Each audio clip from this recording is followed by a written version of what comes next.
tuan-tuan. Kalaulah tidak ada ceramah maulid, lingkup tuan-tuan. Kerana adanya penerangan ratusan tahun tentang Nabi. Cerita tentang Nabi diceritakan. Kenapa Nabi tak belajar? Kenapa Nabi tak ada ustaz? Kenapa Nabi tak ada profesor? Kenapa Nabi tak pergi madrasah? Diceritakan dalam ceramah-ceramah maulid. Kenapa Nabi Muhammad macam ni? Kenapa Nabi Muhammad tak pergi sekolah? Diceritakan sebab apa? Di dalam ceramah maulid.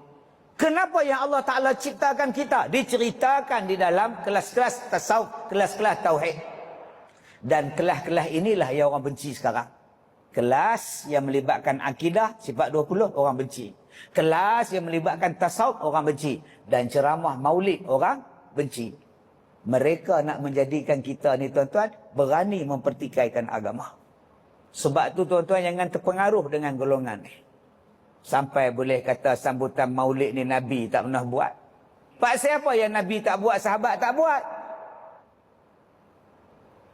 Saya tengok makcik yang ada tabung, duk tolak tabung. Pergi mana lah tabung? Pergi mana tu? Hilang lah. Pas keluar lah bah.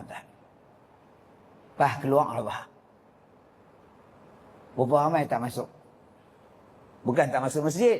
Tak masuk duit dalam tabung berapa ramai. Hak tolak. Yang tidur pun ada. Habis-habis lepas tabung tu jaga balik. Yang kata pun ada. Semalam bagi, hari ni tolak, besok tolak lagi, bankrupt aku. Sebab tu yang kita buat ceramah maulid. Sebab tu kita buat sambutan maulid. Sebab tu sahabat Nabi tak payah buat. Besok kita nak berjihad. Kita nak berjihad. Siapa yang nak menyumbangkan harta silakan. Sayyidina Abu Bakar dibawanya seluruh harta kekayaan dia.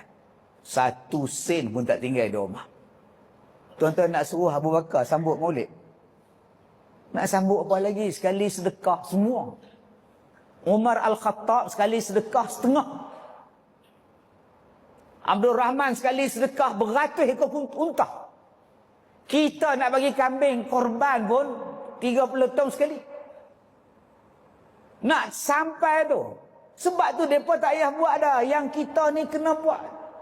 Kita masjid ada aircon, masjid ada kapet raudah. Allah tuan-tuan, oi. Saya tengok daripada saya minyak besarnya masjid ni, Masya Allah. Apa yang tak ada dalam masjid kita ni tuan-tuan? Masjid macam ni imarah pun tak. Tunggu ceramah baru ada orang. Ni parah ni. Tu pun kalau ada nasi baru ada mai. Bukan masjid ni lah cerita di Afrika ni tuan. Masjid ni okey. Mai subuh 4 orang tuan. Kalau tak buat ceramah maulid, sambutan maulid lingkup, sahabat Nabi tak payah.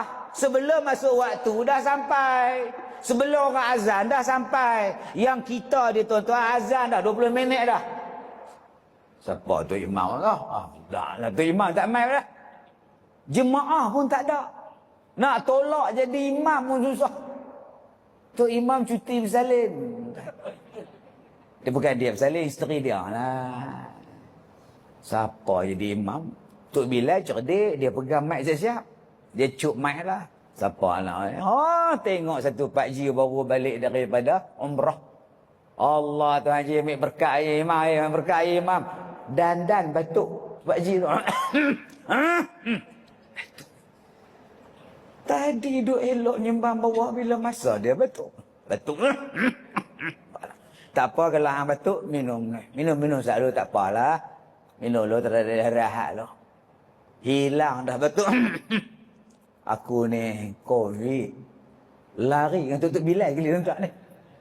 Cara mudah tak nak jadi imam, habang kat depan, aku COVID. Yang mana faham? Tak faham dah lari. Takut kau COVID lebih daripada Allah. Sebab tu yang kita zaman sekarang kena buat. Orang petikai ni, orang petikai ni. Kalau tak buat tuan-tuan, lingkup. Orang dulu mana ada petikai. Sami'na wa ata'na. La nufarriqu baina ahadim min rusuli. Wa qalu sami'na wa ata'na. Ghufranaka rabbana wa ilaikal. Allah, tuan-tuan oi. Bukan setakat Nabi amanar rasulu bima unzila ilaihi min rabbih wal mu'minun, kata Allah. Bukan setakat Nabi saja percaya pada apa yang diturunkan pada dia. Malah orang yang beriman juga percaya macam mana Nabi percaya. Zaman tu. Zaman sekarang, tuan-tuan, dengan Nabi dia percaya. Dia tak percaya, dengan Allah pun dia tak percaya.